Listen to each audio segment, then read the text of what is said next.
probably one of the most familiar with DSRIP project, DSRIP initiative that we have.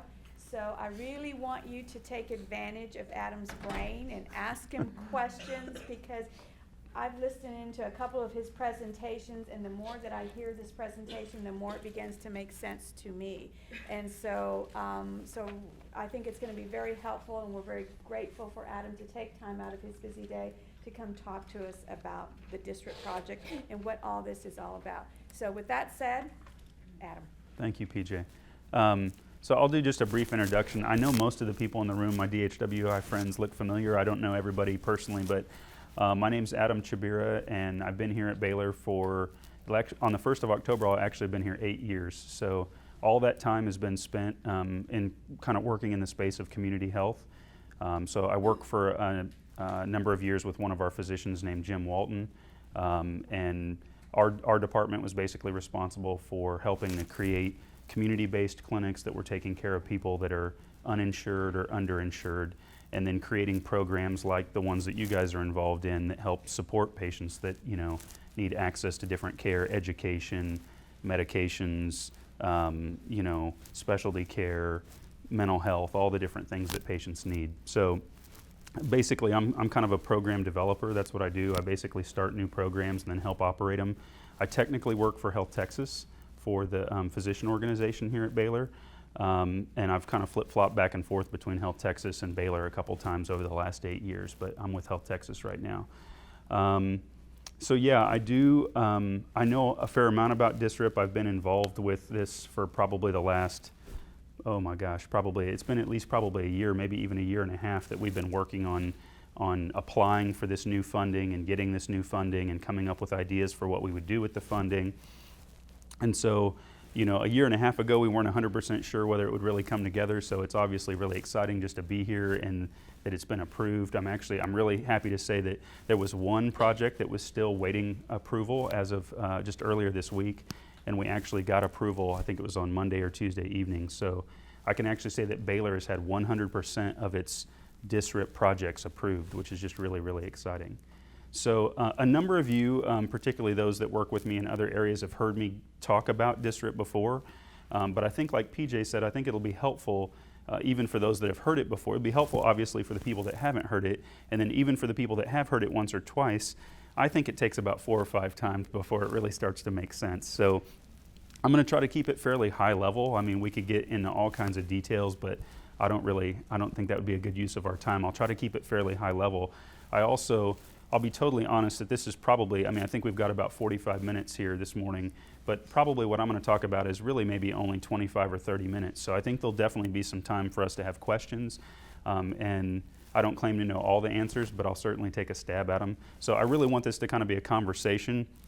Just so you know, if you do ask me questions, because we're being filmed, I'll repeat your questions so that it makes it onto the video recording. So anyway, so I hope this is maybe a little bit interactive, but I'm just going to kind of dive in because this is kind of a spiel I've given a couple times, and so just at any point jump in and we'll go from there.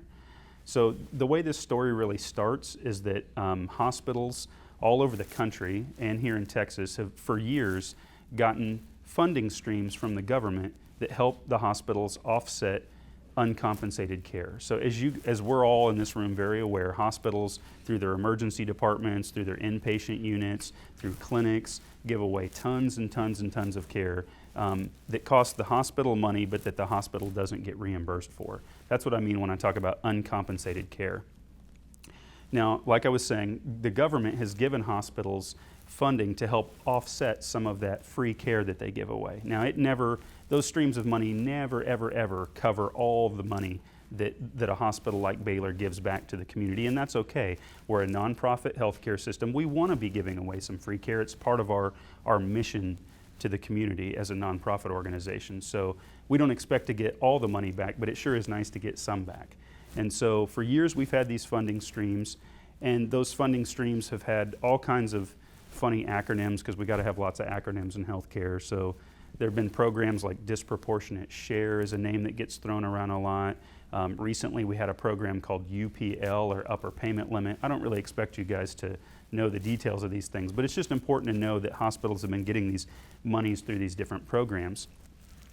Now, I always kind of like to say that the funding that was being given to the hospitals historically, it didn't really have a lot of accountability to it. So the way I like to put it in my own terms is to say that the government would give money to the hospitals and would say, like, now here's some money to help you offset your uncompensated care.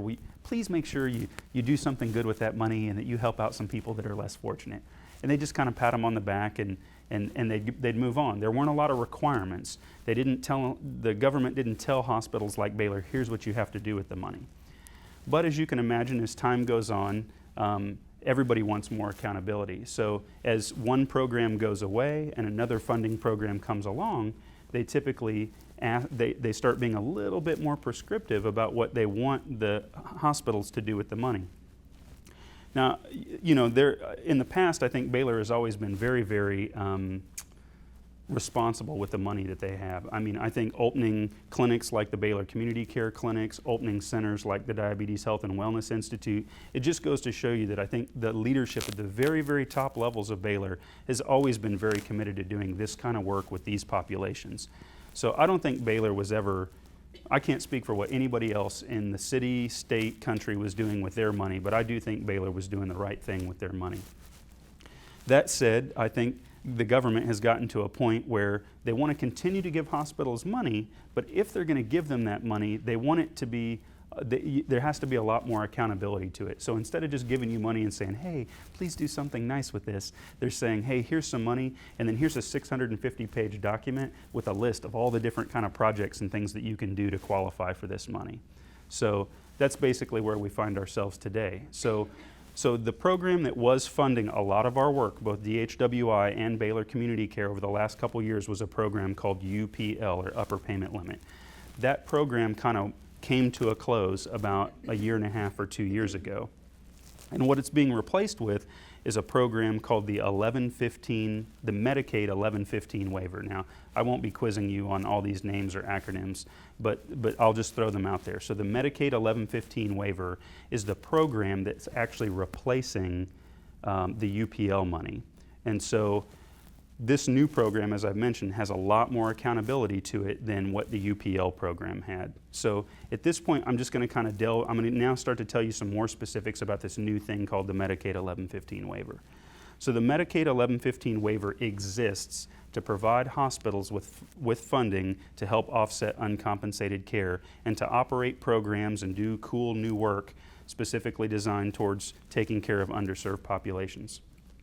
The 1115 waiver has two programs inside of it, two different funding streams, one of which is DSRIP, and that's the one we're most concerned about. But I'll tell you a little bit about the other one. So two pools of money within the 1115 waiver.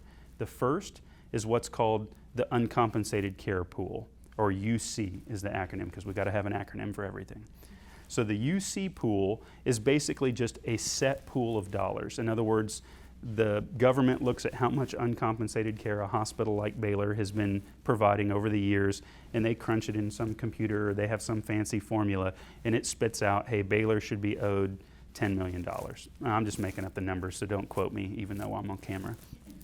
So anyway, the point being is the first pool of money, the uncompensated care dollars, is just simply a calculation, and it's just a set payment, and the government cuts Baylor a check and says, here it is. And so that's how uncompensated care works.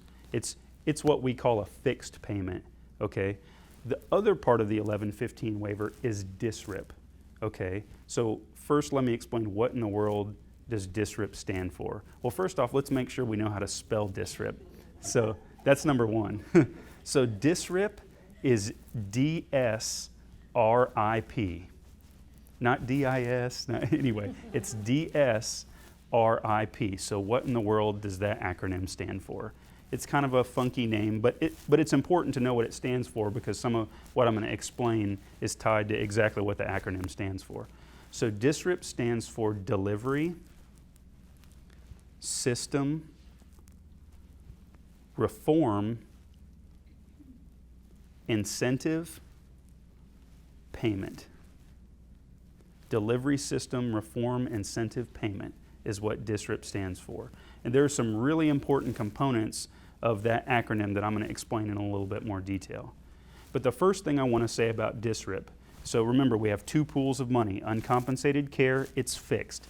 They crunch some numbers in a computer and they cut you a check. DSRIP, on the other hand, is at risk. In other words, they're not just going to cut you a check. It's got a lot more strings attached to it, which is good because it just so happens that the strings that are attached are tied to programs like what you and I operate. So we're in good shape there, thankfully. So let me talk a little bit about what I mean by at risk. So DSRIP, actually the requirements, let me tell you a little bit about the requirements for DSRIP. So DSRIP requires really two things. One, that you operate programs that specifically target uninsured and Medicaid patients. That's the first really important requirement. The second requirement is that you do new or expanded programs. So, in other words, they didn't want to just pay Baylor, or anybody else for that matter, for the work they were already doing. So, and in some ways that was a little bit of a disadvantage for us because frankly, we've been doing a lot of work already. Baylor spends a lot of money on Baylor Community Care and all its associated programs, and they spend a lot of money on DHWI. So, so to participate and be eligible in DSRIP, we couldn't just say, hey guys, look at what we're already doing. We actually had to say, hey, look at what we're doing, plus we're going to do some new stuff. And that's why we're sitting in this room today, because we're doing some new stuff. Okay, so those are two really important requirements to DSRIP. So uninsured or Medicaid patients and have to be doing new or expanded programs. So why is the money at risk? So I've used that term a couple times now. What do I mean by that? What I mean by that is that the funding is not guaranteed. We didn't just say, hey, we're going to operate these programs, so cut us a check. They said, hey, you're going to operate these programs, and then we're going to agree upon some goals for those programs. And if and only if you hit those goals, then we will pay you the money that we said we would, the funding that we would give you. Does that make sense? So this is really, really important for all of us in the room because this really actually affects day to day what we're doing and why we've got metrics and goals and why it's important to hit them. Because at the end of the day, if we don't hit the goals, then we don't get the funding. So the good news though, and so I don't mean that to scare you though, the good news is we developed metrics that were achievable and reasonable. So people like myself and others of us on the team that have been involved in this work for a long time picked reasonable goals. So please feel good about that because I don't want this to be a scary thing. But the point, the big takeaway is that these projects have goals, and if you hit the goals, then you get paid. So let me come back to the DSRIP acronym. So the second to last word in DSRIP, or let's just say the last two words of DSRIP, are incentive payment. What does that mean, incentive payment? Well, the way the funding works for DSRIP is that you propose a new program. Like, for example, let's just say, hey, we've had a diabetes education program, and now we're going to add to that diabetes education program some curriculum for heart failure and asthma COPD. That's the new and expanded work. Okay, that's what we're going to do.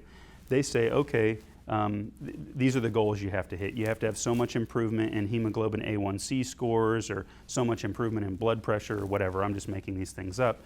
But the point is if you hit those goals, then we'll pay you the money it took to operate the program, plus we're actually going to give you some money on top of that. So because Baylor spent money up front to operate a new and expanded program, Baylor took a risk. Baylor spent money with no guarantee that they were going to get paid back. So because the hospitals are taking a risk to operate a program, if you hit your goals, you get all the money back that it costs to cover the costs of the program, plus you get some incentive on top of that. Well, that's an exciting idea.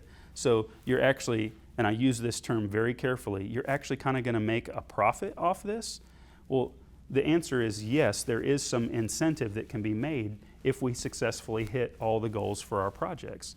Now, what does Baylor want to do with that incentive? That's also very important for us in this room because remember, the money that they're giving you is not for your existing, they really are giving you money because you're doing new and expanded new things, okay?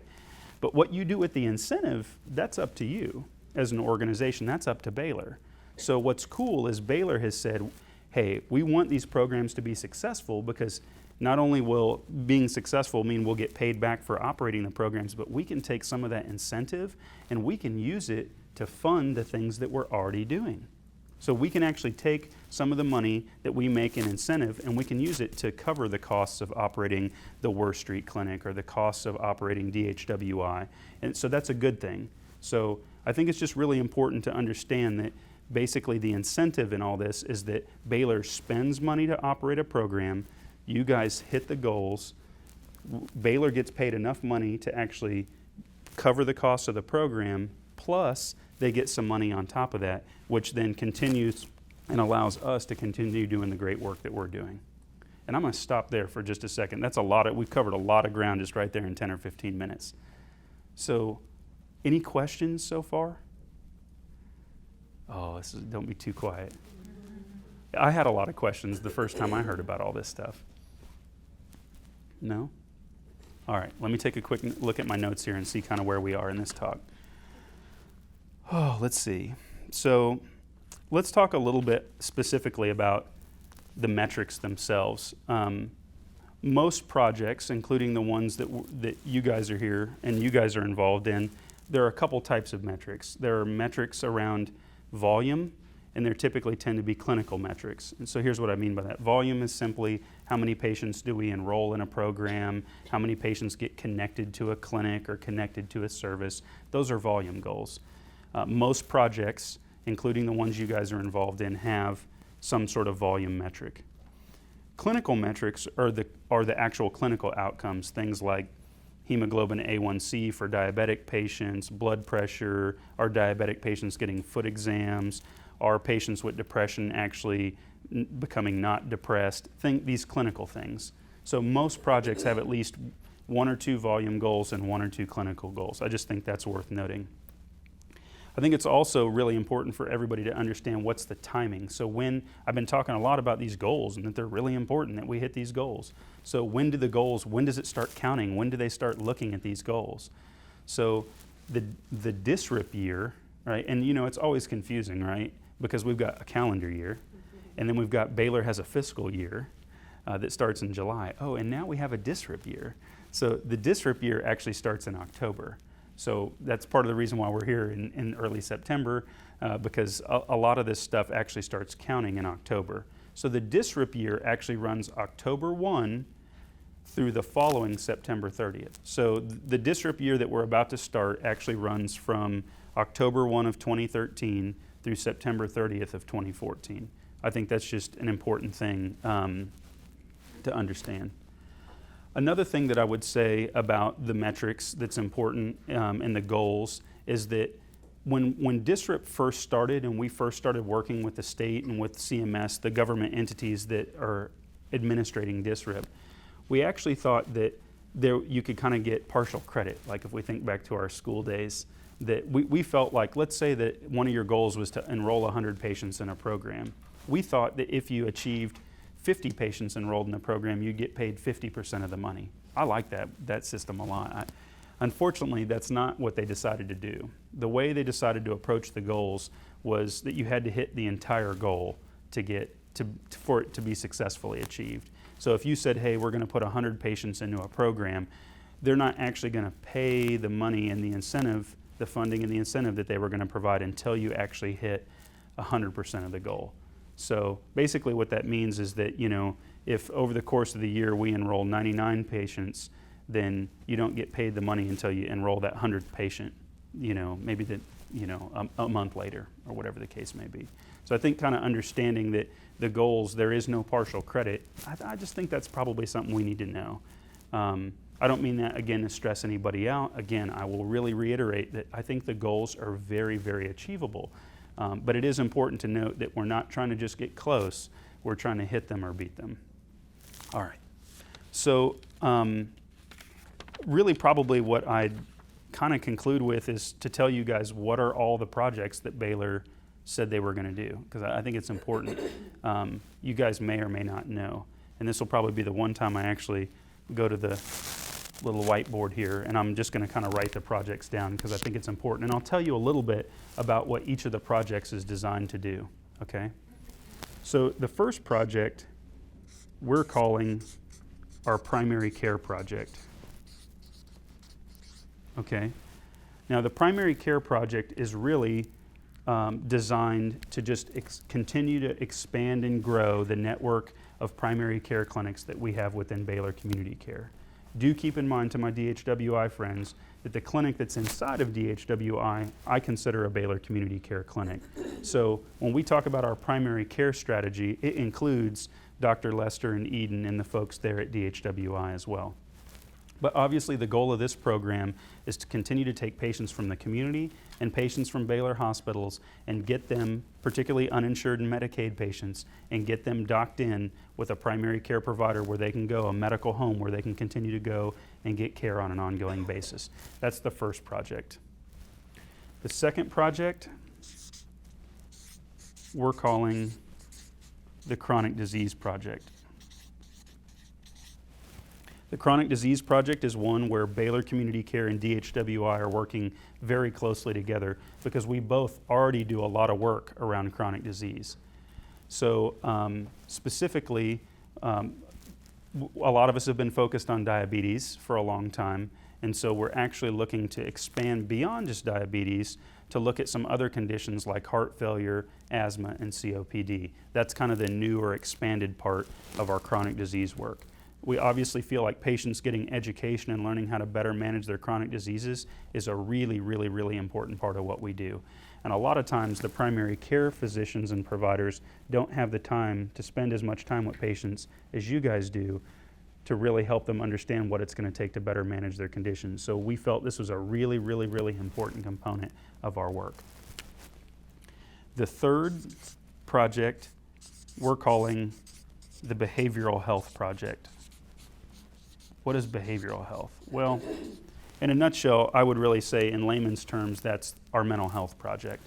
So we know that patients that are uninsured and Medicaid, typically people who tend to be living at or below poverty levels, are dealing with a lot of stress and a lot of social issues and things that come along with poverty and being sick.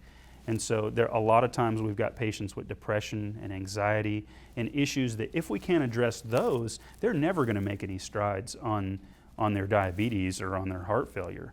I mean, if somebody's not feeling good in their head, they're not even going to be thinking about how things are working in regards to taking their insulin. So we felt like it was really, really important, and this is a brand new project.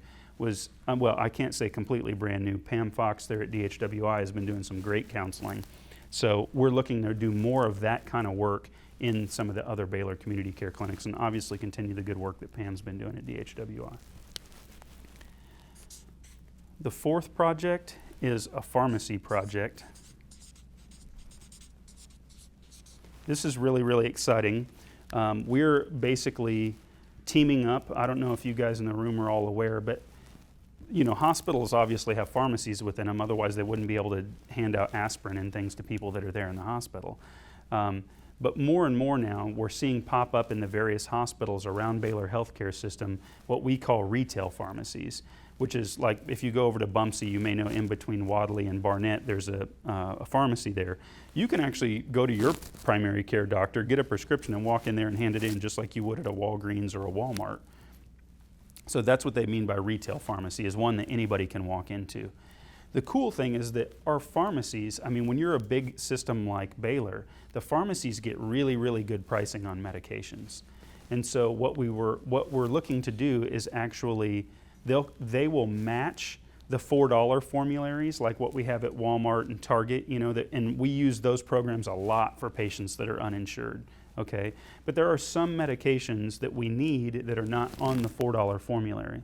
So now a Baylor Community Care doctor can write a prescription for a medication. The patient can go to one of the Baylor retail pharmacies, and the retail pharmacy will charge Baylor Community Care cost. So basically what we're doing now is being able to expand the formulary of medications that we can provide to patients beyond just the $4 stuff. And that's really, really exciting. So that's the pharmacy project, is being able to help patients get access to affordable medications. Let's see, fifth project. I call the fifth project specialty care. That's really this is the last one that just got approved. It's really, really important. As everybody in this room is aware, most of what we do I would call primary care. So, all the clinics are basically family medicine physicians, internal medicine physicians, and a couple pediatricians. Basically what we're doing is managing people's chronic diseases, hypertension, COPD, heart failure, hyperlipidemia, all these things. We're really just managing people's ongoing stuff, okay? But we run into situations where patients have needs that we can't take care of within the four walls of a primary care clinic. Some of those things are things like imaging, like how does a patient get an MRI or a CT, or how do they go see a cardiologist or a nephrologist or an endocrinologist or whatever ologist they need to go see. So we actually proposed a DSRIP project that makes available to us a pool of funds so that we can actually contract with specialty physicians and actually pay them to see patients referred from Baylor Community Care Clinics. So we're really going to go out and recruit some physicians to contract with us that are in the specialties that we really, really need. GI, gynecology, ophthalmology. I mean, these are some specialties we really, really need some access to and that historically we've had trouble with. So that's what the Specialty Care Project is designed to do. The sixth project is a home visit project. Some of you may be aware that there's a nurse practitioner that is based out of the Worth Street Clinic who actually goes and takes care of patients in the home. So, and you can imagine how this happens, right? Baylor's got the big hospital downtown, it's a level 1 trauma center, which means people that are in really bad shape show up there. So people that have been in terrible, car accidents, gunshot wounds, severe strokes and neurotraumas and things like this, land at Bumsey, they go over to BIR, they spend some time at BIR, and at some point it's time for the patient to go home, but the patient's uninsured, so who's going to follow up with these patients that now have a feeding tube and are going to have to be in a hospital bed for the rest of their lives or a wheelchair and are not just going to be able to get up and run into a clinic like the DHWI clinic or the Worth Street Clinic. So we actually have a nurse practitioner and a physician who can actually go out to a patient's home and provide primary care in the home, okay?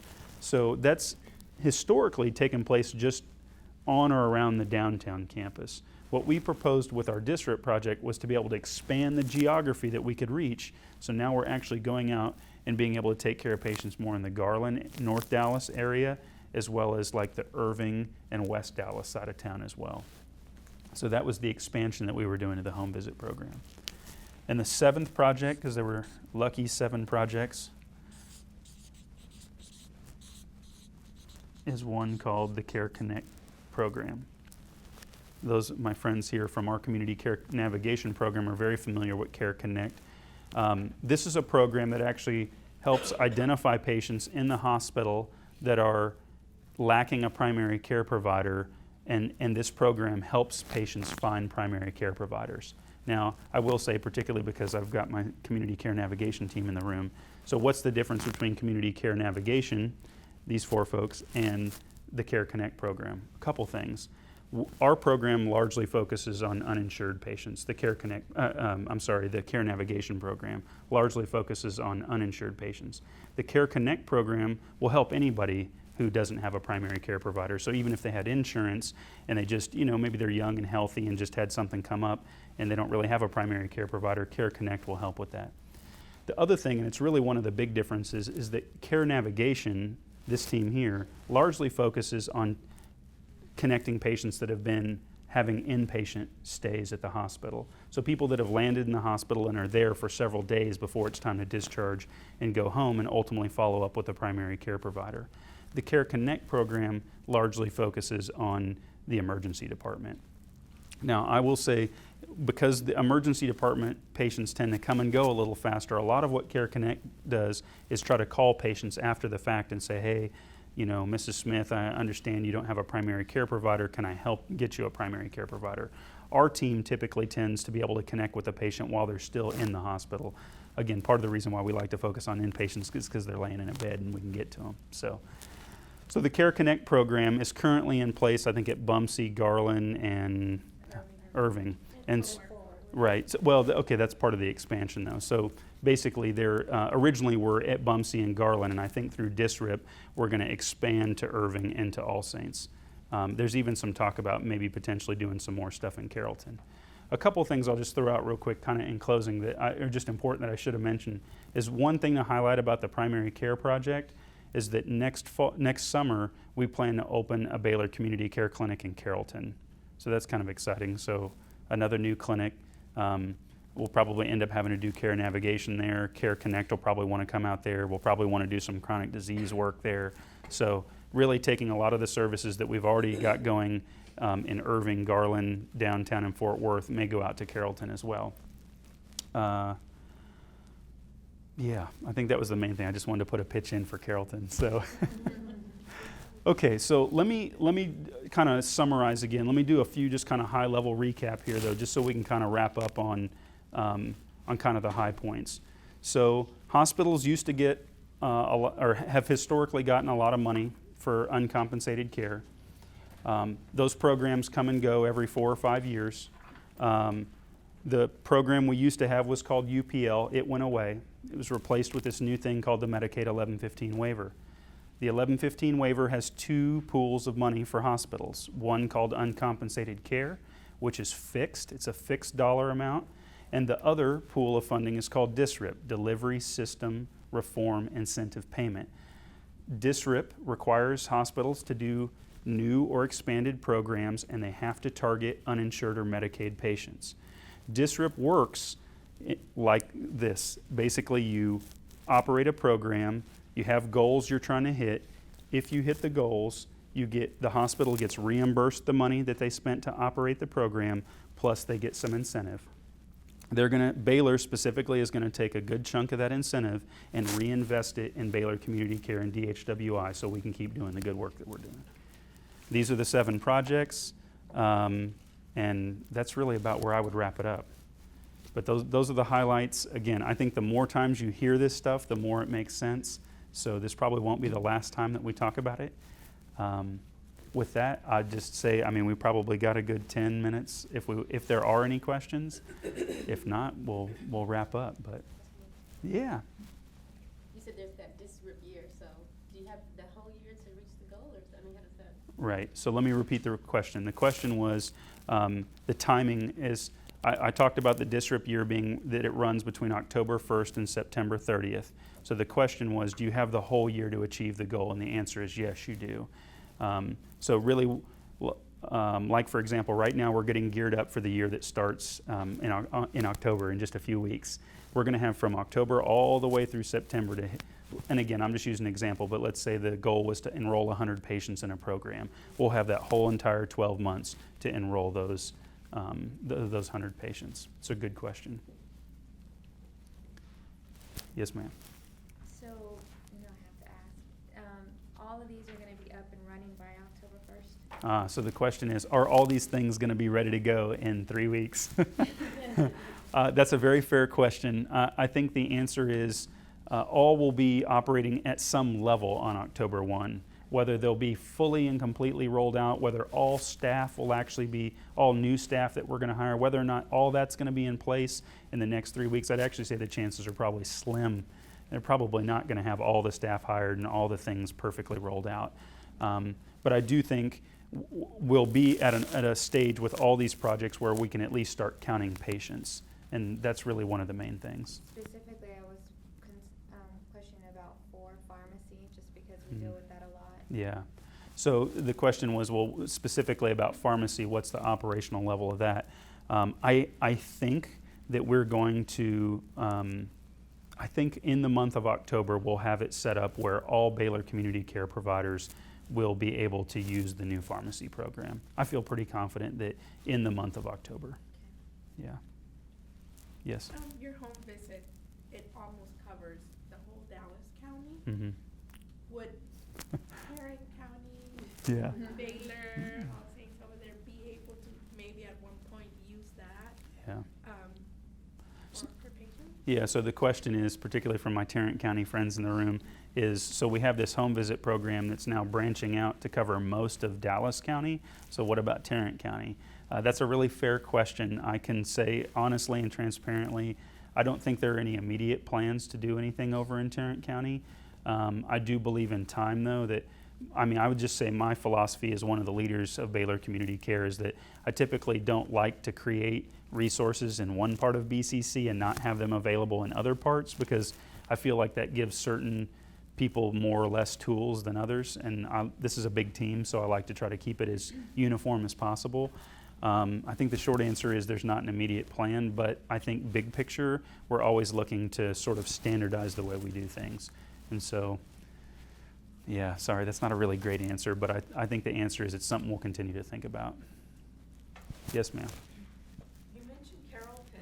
Is there any plans to do anything up in the Plano area? Okay, so the question was, in addition to, so Carrollton is an area we've targeted for some expansion in the next year. What about the Plano area? That's a really good question. Collin County in general is has not been, let me see, I'm trying not to be too rough on Collin County, but Collin County, like a lot of places, has sort of been in denial that they have a problem with underserved patients and poverty in general. They do have people that could benefit from the types of services that we provide. I think Baylor is getting a larger presence in Collin County now, between Baylor Regional Medical Center at Plano, the Heart Hospital at Baylor Plano, and now McKinney as well.